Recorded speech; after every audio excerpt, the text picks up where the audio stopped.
Um das nächste Gutzli zu verstehen, müssen Sie wissen, was Glufe sind. Wer weiß, was Glufe sind? Oh, wenig. Jacqueline, bei dir haben wir es gedacht. Also Glufe im schwäbischen Sinn, es gibt unterschiedliche Meinungen. Manche sagen, es sind Reißnägel, die anderen sagen, das sind Stecknadeln. Also ich bin nicht ganz sicher, was wahr ist.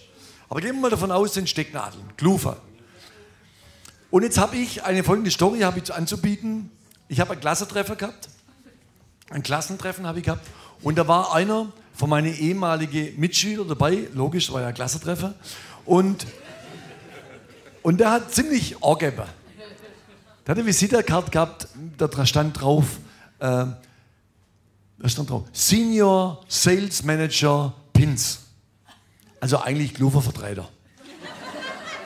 Und er hat eigentlich gar nichts dafür können, für diesen Reichtum, den er so hat angegeben wie 10 nackte Neger, aber hat die Firma geerbt. Und zwar ist das vom Glufe-Imperium Pfleiderer auf der Alp. Das ist ein Glufe-Imperium, ist der größte Glufe-Hersteller weltweit.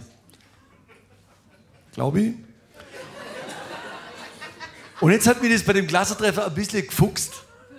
Es hat mir ein bisschen gefuchst, dass der so angegeben hat. Und er kann eigentlich gar nichts dafür.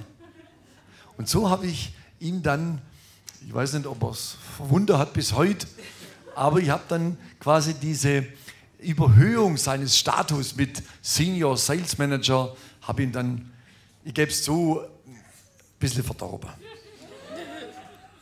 Das Lied heißt im Original Smooth Operator.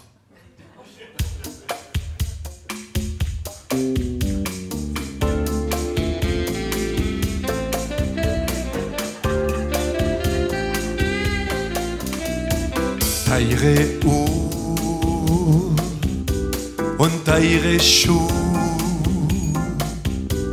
eine riesige Villa auf dem Killesberg mit einem Swimmingpool.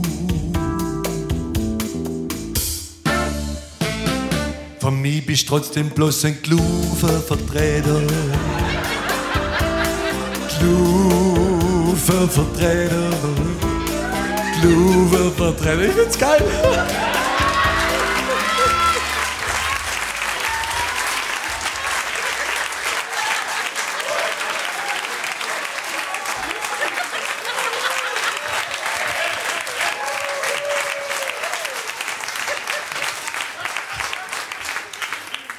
Also Smooth Operator, Glufer-Vertreter, ich finde es schon irgendwie ziemlich cool.